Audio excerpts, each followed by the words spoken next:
Assalamualaikum warahmatullahi wabarakatuh. Teman-teman, pada video kali ini kita akan membahas salah satu topik dalam perkuliahan English Syntax, yaitu verb phrase. Verb phrase berdasarkan traditional grammar, yaitu kelompok kata berupa main verb dan auxiliary verb, ya. Verb phrase menurut traditional grammar yaitu berupa main verb, ya, kelompok kata yang berupa main verb dan auxiliary verb. Sedangkan berdasarkan generative grammar, verb phrase itu adalah predicate, ya. Verb phrase adalah predicate, yang mana verb phrase-nya itu terdiri dari seluruh komponen, seluruh elemen yang melengkapinya, ya. Verb phrase itu adalah main verb beserta seluruh elemen yang melengkapinya, yaitu auxiliary verb, complement, dan modifier. Selanjutnya teman-teman, mari kita perhatikan contoh berikut ini, ya. Nah, di sini ada verb phrase menurut traditional grammar dan ada pula verb phrase menurut berdasarkan generative grammar. Yang pertama menurut traditional grammar. Contoh kalimatnya misalnya gini, Tasha is running toward her parent. Ya, pada kalimat Tasha is running toward her parent, verb phrase-nya is running. Ya, menurut traditional grammar verb phrase-nya itu is running. Is itu auxiliary, running itu main verb. Jadi menurut traditional grammar verb phrase-nya pada kalimat Tasha is running toward his parent verb phrase-nya itu is running. Is itu auxiliary, running itu main verb. Sedangkan menurut generative grammar verb phrase-nya itu pada kalimat Tasha is running toward his parent, verb phrase-nya itu mulai is sampai parent. Jadi is running toward his parent itu verb phrase, ya. Jadi verb phrase-nya terdiri dari auxiliary, main verb, dan complement, ya. Complement, modifier, dan modifier. Jadi is-nya itu auxiliary, running itu main verb, toward his parent itu prepositional phrase, ya, complement. Jadi lebih lengkap, ya, lebih lengkap kalau menurut generative grammar. Kita lihat contoh pada kalimat I like business, ya. I like business ini kalimat, ya. I itu subjek, like itu verb, business itu objek. Kita lihat mana verb phrase-nya. Kalau menurut traditional grammar, verb phrase-nya itu hanya like, itu main verb-nya saja. Kalau menurut generative grammar, verb phrase-nya itu like business, ya. Karena like business itu predicate, ya. Menurut generative grammar itu like business itu predicate, kalau I itu subjek. Karena kalimat itu harus ada subjek dan predicate. I itu subjek, like business itu predicate menurut generative grammar. Selanjutnya teman-teman, kita bahas beberapa contoh berikut ini, ya. Yang pertama, he sleeps without a pillow, ya. Kita cari verb phrase-nya, ya. Verb phrase menurut traditional grammar. Menurut traditional grammar verb phrase-nya ini hanya sleeps, itu main verb-nya saja, ya. Hanya main verb-nya saja, ya. Hanya sleeps. Adapun menurut generative grammar, ya, he sleeps without a pillow, verb phrase-nya itu dari sleep sampai pillow itu verb phrase. Itu verb phrase. He itu subjek, sleep sampai pillow itu predicate. Nah, predicate itulah verb phrase. Sleeps itu main verb, without a pillow itu prepositional phrase, ya, atau complement di situ. Kemudian contoh selanjutnya, I will ask you a question, ya. I will ask you a question. Menurut traditional grammar, ya, verb phrase-nya hanya will ask. Will itu auxiliary, ask itu main verb, ya. Sedangkan menurut generative grammar pada kalimat I will ask you a question. Verb phrase-nya itu dari will sampai question. Will ask you question. Ya. Will itu auxiliary, ask itu main verb, you itu direct object. A question complement. Gitu ya. Nah, karena ini kan apa? Predicate, ya. Dan I itu subject. Ya. Dan predicate itu verb phrase. Gitu ya. Menurut generative grammar. Selanjutnya pada kalimat he has worked at the office since January, menurut traditional grammar verb phrase-nya itu hanya has worked. Has itu auxiliary, work itu main verb. Adapun menurut generative grammar, ya, pada kalimat he has worked at the office since January, verb phrase-nya itu dari has sampai January ini verb phrase. He itu subject, has worked at the office since January itu predicate. Dan predicate itu verb phrase. Ya, predicate itu verb phrase. Yang terdiri dari has itu auxiliary, work itu main verb. At the office in January itu prepositional phrase. Nah, inilah pembahasan tentang verb phrase, ya. Selanjutnya teman-teman, ya, karena sekarang ini masih dalam suasana Ramadan, maka saya ingin memberikan penguatan tentang pengetahuan agama, ya. Ingin memberikan penguatan tentang pengetahuan agama, yang pada kesempatan kali ini, pada video kali ini saya ingin menyampaikan tentang keutamaan istighfar. Di sini ada beberapa ayat Al-Qur'an yang saya kutip. Yang pertama surat Nuh ayat 10 sampai 12. Baiklah, saya bacakan, ya. A'udzubillahi minasyaitonirrajim. Bismillahirrahmanirrahim. Fakultustaghfiru rabbakum innahu kana ghaffara yursilis samaa alaikum midrara wa yumditkum bi amwali wa banina wa yaj'al lakum jannati wa yaj'al lakum anhara. Ayat ini berisi tentang keutamaan istighfar, ya. Surat Nuh ayat 10 sampai 12. Yang artinya fakultu, maka aku katakan, istaghfaru rabbakum, beristighfarlah kalian, mohonlah ampun kalian kepada Rabbmu. Innahu, sesungguhnya dia, kana ghaffara, adalah maha pengampun. Yursilis samaa alaikum midrara, niscaya jika kalian istighfar, maka Rabbmu akan menurunkan hujan dari langit yang lebat. Ya, yursilis samaa alaikum midrara, niscaya Tuhanmu akan menurunkan hujan dari langit yang lebat. Hujan lebat, ya, akan menurunkan hujan yang lebat dari langit. Wa yumditkum, dan akan menambah untukmu, bi amwali wa banina, harta dan anak-anak, ya. Jika beristighfar nanti hartanya akan banyak dan anak-anaknya nanti akan diberi keturunan, akan diberi keturunan jika belum memiliki keturunan. Wa yaj'al lakum jannati wa yaj'al lakum anhara, dan akan menjadikan untukmu kebun-kebun, wa yaj'al lakum anhara, dan akan menjadikan untukmu sungai-sungai.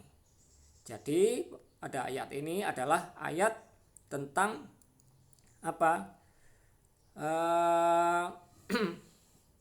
keutamaan istighfar.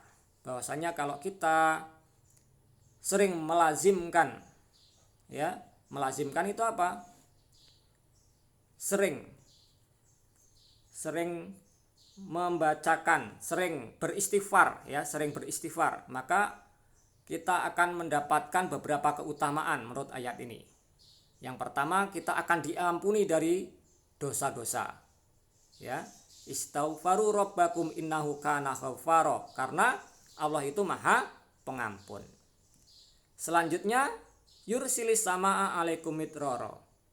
Ya, jika kita ini beristighfar, nanti pada musim kemarau, misalnya musim kemarau jarang turun hujan, maka Allah akan menurunkan hujan yang lebat dari langit. Wa yumditkum bi amwali, dan akan menambah harta-harta. Mungkin kita kesulitan, ya, sempit dalam usaha, ya, usahanya sempit, sering gagal, sering bangkrut, maka Allah akan memberikan harta. Wa banina, dan akan memberikan keturunan, ya, bagi pasangan-pasangan yang belum mendapatkan keturunan, maka beristighfarlah. Wa yaj'al lakum jannati wa yaj'al lakum anharo, akan memberikan kebun-kebun, ya, menjadikan tanah itu subur. Wa yaj'al lakum anharo, dan apa ini, menjadikan sungai-sungai itu mengalir. Nah, ini keutamaan istighfar pada surat Nuh ayat 10 sampai 12. Hasan al-Basri rahimahullah pernah didatangi oleh orang, ya, yang mengadukan permasalahan hidup, ya, ada permasalahan hidup. Ada beberapa orang yang mengadu kepada Hasan al-Basri, yang mengadukan tentang persoalan hidup mereka. Orang yang pertama mengeluh kepada Hasan al-Basri tentang sudah lama negerinya itu tidak turun hujan, sehingga kebun-kebun itu mengalami kekeringan. Orang itu pun minta didoakan oleh Hasan al-Basri agar Allah menurunkan hujan. Kemudian Hasan al-Basri memberi nasihat kepada orang itu, ya, dengan mengatakan, beristighfarlah kamu. Kemudian orang itu pun pergi. Ya. Kemudian ada lagi orang yang kedua mengadukan persoalan kepada Hasan al-Basri. Orang yang kedua ini adalah orang yang fakir, yang miskin, yang sulit hidupnya, ya, usahanya sering gagal, ya. Maka dia mengadu kepada Hasan al-Basri, wahai Syekh, saya adalah orang fakir, ya, miskin, sering gagal dalam usaha, ya, tidak cukup dalam memberi nafkah sehari-hari. Kemudian Hasan al-Basri memberi nasihat kepadanya, beristighfarlah kamu, ya. Maka orang ini pun pergi. Maka datanglah orang yang ketiga mengadukan permasalahan kepada Hasan al-Basri. Orang yang ketiga ini adalah orang yang sudah lama tidak memiliki keturunan. Kemudian orang ini meminta didoakan oleh Hasan al-Basri. Dia berkata, wahai Syekh, saya adalah pasangan yang sudah lama belum mendapatkan keturunan. Maka doakanlah kami agar mendapatkan keturunan. Kemudian Hasan al-Basri memberi nasihat kepadanya, beristighfarlah kamu. Kemudian orang ini pergi. Ya.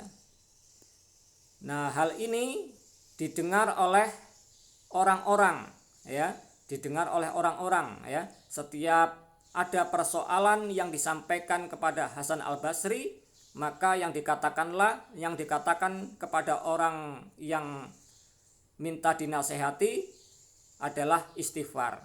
Ya, Hasan al-Basri hanya menyuruh untuk beristighfar.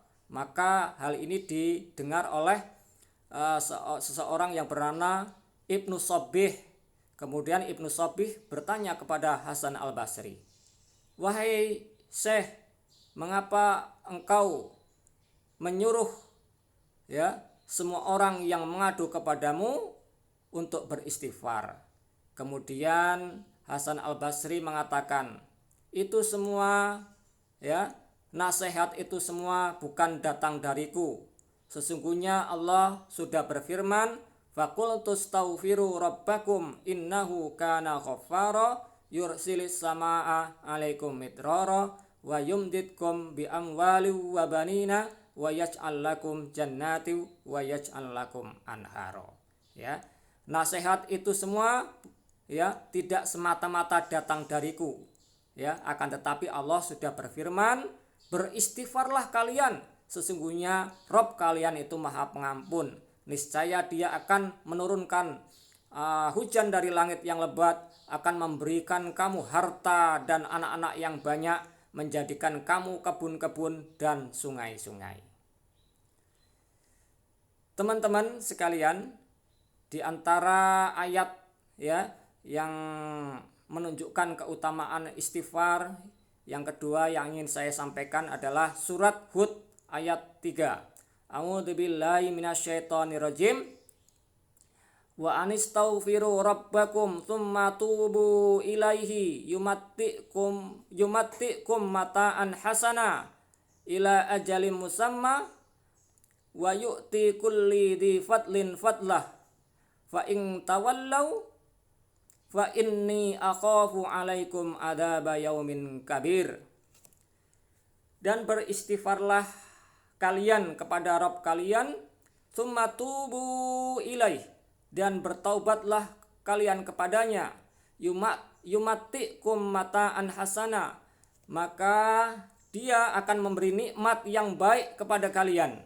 Ya, jika kalian itu beristighfar dan bertobat kepadanya, maka Allah ya Rabb kalian akan memberikan nikmat yang baik, yang berkepanjangan. Ya, jika kalian itu beristighfar dan bertobat, maka Allah akan memberikan nikmat, yumatikum, akan memberi nikmat mata'an hasana, ya, nikmat yang baik, yang berkepanjangan, ila ajalim musamma, sampai waktu yang ditentukan. Wa yu'ti kulla di fadlin fadlah, dan akan memberikan karunia ya kepada setiap orang yang berbuat baik. Fa in tawallau, dan adapun jika kalian itu berpaling, fa inni akhafu alaikum adzaba yaumin adzim, maka aku takut kalian itu akan mendapatkan azab yang besar di hari kiamat nanti. Saya ulangi ya. Wa anistaghfiru rabbakum, dan beristighfarlah kalian kepada Rabb kalian, tsumma tubu ilaih, dan bertaubatlah kalian kepada Rabb kalian, yumattikum mata'an hasana, niscaya Rabb kalian akan memberi nikmat yang baik, yang berkepanjangan, ila ajalim musamma, sampai waktu yang ditentukan. Wa yu'ti kulli di fadlin fadlah, dan Dia akan memberikan karunia kepada setiap yang berbuat baik, setiap orang yang berbuat baik. Fa in tawallau, maka jika kalian itu berpaling, fa inni akhafu alaikum adzaba yaumin kabir, maka saya takut, sungguh saya takut ya kalian itu akan mendapatkan azab pada hari kiamat yang besar nanti. Ya, jadi kalau kita ini beristighfar dan bertaubat kepada Allah, maka sesungguhnya Allah itu akan memberikan nikmat yang besar, yang berkepanjangan sampai hari yang ditentukan. Ya, maka kita hendaknya selalu beristighfar. Selanjutnya teman-teman, di sini ada ayat yang ketiga yang ingin saya sampaikan. Ya, ini surat Al-Anfal ayat 33. Wa ma kana Allahu liyu'adzibahum wa anta fihim wa ma kana Allahu mu'adzibahum wa hum yastaghfirun. Ya, wa ma kana Allahu liyu'adzibahum wa anta fihim wa ma kana Allahu mu'adzibahum wa hum yastaghfirun. Dan Allah tidak akan mengazab mereka ya, wa anta fihim, sementara kamu bersamanya, ya, kamunya di sini Nabi Muhammad ya, dan Allah tidak akan mengadab mereka sementara kamu bersama mereka. Nah ini ya, pada saat Nabi itu bersama para sahabat, para kaum muslimin, Allah itu tidak mengadab, ya, tidak akan mengadab kaum muslimin, ya. Wa ma kana Allahu mu'adzibahum wa hum yastaghfirun, dan Allah tidak akan mengadab mereka wa hum yastaghfirun, sedangkan mereka itu beristighfar. Jadi penghalang azab itu yang pertama kebersamaan Nabi, yang kedua adalah istighfar, gitu ya. Kebersamaan Nabi itu sudah sudah lewat karena Nabi sudah wafat, maka yang kedua adalah beristighfar. Maka dari itu kita harus melazimkan istighfar. Melazimkan itu apa? Membiasakan istighfar, ya. Wa makana Allahu liyu'adzibahum wa anta fihim, dan Allah tidak akan mengadab mereka sementara engkau Muhammad bersama mereka. Wa makana Allahu mu'adzibahum wa hum yastaghfirun, dan Allah tidak akan mengadab mereka sedangkan mereka selalu beristighfar. Jadi kalau kita selalu beristighfar, maka kita tidak akan mendapatkan azab dari Allah. Ya, ada bencana, gempa bumi, ya. Kita itu tidak akan tertimpa bencana tersebut, gitu ya. Maka kita harus hendaknya melazimkan, membiasakan istighfar. Selanjutnya teman-teman, di sini ada hadis, ya, hadis tentang keutamaan istighfar, ya. Ini di sini hadis dari hadis riwayat Imam Ahmad dari Ibnu Abbas, ya, yang bunyinya qala Rasulullah sallallahu alaihi wasallam, ya, man aktsara minal istighfari ja'alallahu lahu min kulli hamin farajan wa min kulli dhikin makhraja wa razaqahu min haitsu la yahtasib. Ya. Qala Rasulullah sallallahu alaihi wasallam man aktsara minal istighfari ja'alallahu lahu min kulli hammin farajan wa min kulli dhikin makhrajan wa razaqahu min haitsu la yahtasib. Ya, ini Rasulullah sallallahu alaihi wasallam bersabda, barang siapa memperbanyak istighfar, maka Allah akan menjadikan untuknya kelapangan dari setiap kegundahan, jalan keluar dari setiap kesempitan, dan Allah akan memberikan rizki untuknya dari jalan yang tidak disangka-sangka. Ya, jadi kalau kita selalu memperbanyak istighfar, maka Allah akan menjadikan untuk kita kelapangan setiap kegundahan, dari setiap kegundahan, jalan keluar dari setiap kesempitan, dan akan diberi rizki dari arah yang tidak disangka-sangka. Nah, inilah di antara keutamaan istighfar. Ya. Di antara keutamaan istighfar yang lain ada sebuah cerita. Cerita ini, ya, diceritakan oleh Imam Ahmad bin Hambal, ya. Kisah ini diceritakan oleh Imam Ahmad bin Hambal, bahwasanya suatu ketika Imam Ahmad bin Hambal itu tidak ada sebab, tidak ada apa, itu ingin mengadakan perjalanan dari kediamannya di kota Baghdad menuju kota Basrah, ya. Tidak ada sebab, tidak ada suatu yang mengharuskan beliau untuk mengadakan suatu perjalanan. Suatu ketika beliau ingin sekali mengadakan perjalanan, ya, dari kota Baghdad kediamannya menuju kota Basrah. Beliau pun mengadakan perjalanan dari kota Baghdad ke Basrah. Kemudian suatu ketika pada perjalanan tersebut beliau pun singgah di suatu masjid, ya, pada saat sholat Isya, ya, pada sholat Isya beliau pun singgah di sebuah masjid. Setelah sholat Isya, ya, beliau pun istirahat, ya. Beliau pun istirahat. Imam Ahmad ini adalah imam yang terkenal, ya, ulama terkenal di Irak, ya. Pada waktu itu kan tidak ada foto, tidak ada media sosial, ya, dan Imam Ahmad pun tidak memperkenalkan dirinya, ya. Pada suatu ketika beliau mampir di masjid, ya, pada sholat Isya. Kemudian setelah sholat, ya, beliau istirahat, ya, karena beliau itu adalah musafir, ya, musafir, lelah, capek, beliau istirahat. Karena marbot masjid itu tidak mengetahui, tidak kenal dengan Imam Ahmad, ya, marbot masjid itu bertanya kepada Imam Ahmad, ya, berkata, ya, wahai Pak Tua, jangan engkau tiduran di sini, ya, ini tempat sholat. Kemudian Imam Ahmad disuruh keluar, ya.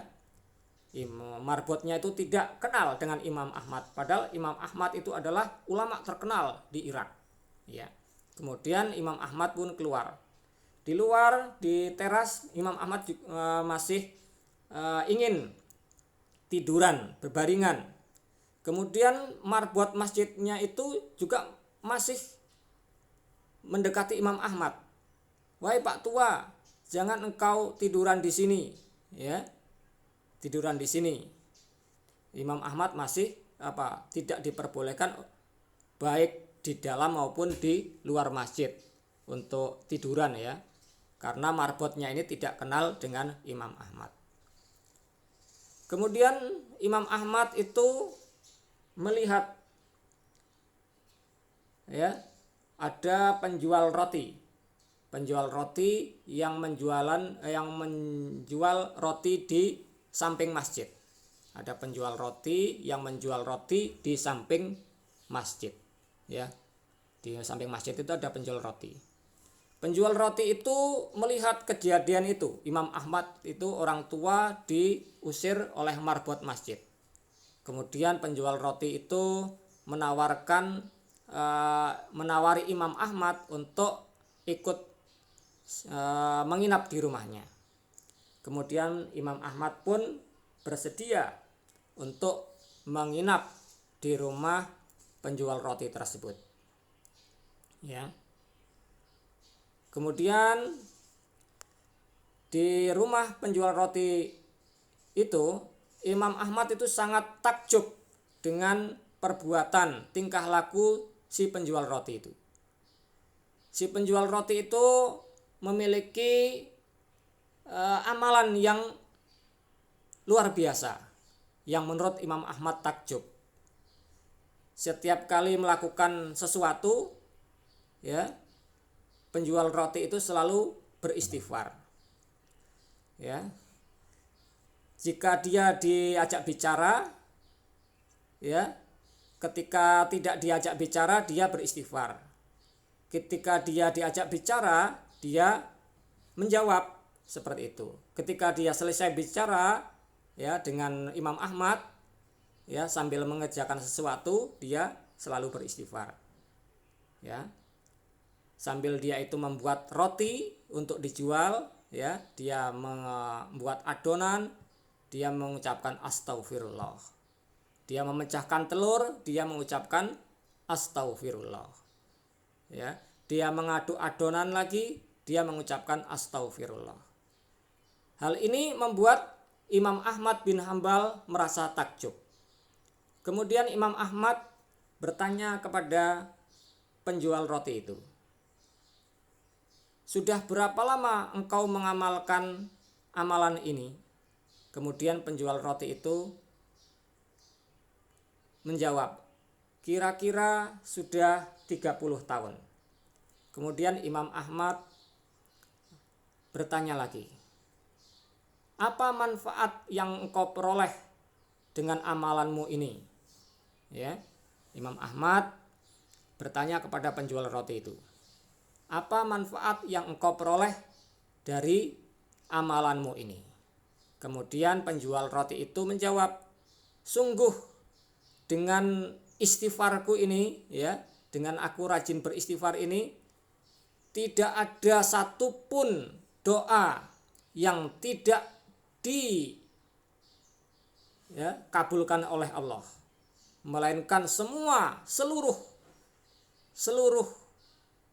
doaku itu selalu dikabulkan oleh Allah, kecuali ada satu doa, ya, yang belum dikabulkan oleh Allah, yaitu aku ini ingin bertemu Imam Ahmad bin Hambal, tapi sampai sekarang itu belum dikabulkan oleh Allah.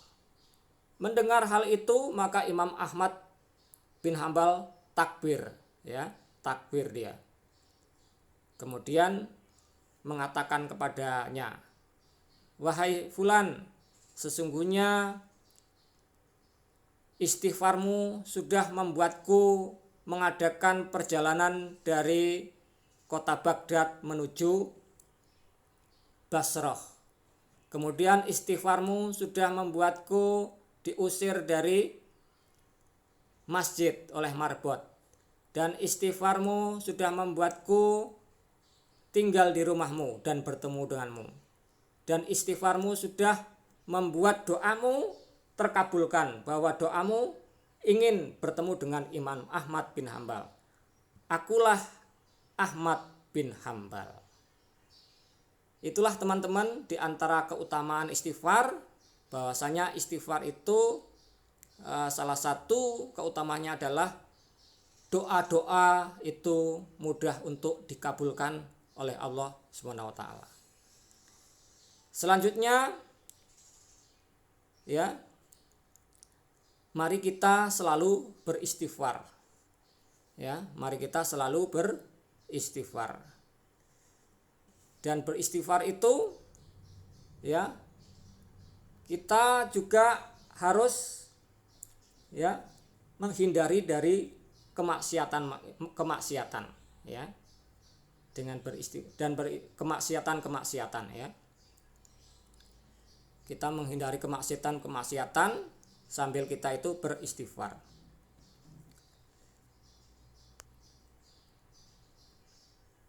Kalau kita beristighfar tapi tidak menghindari dari kemaksiatan,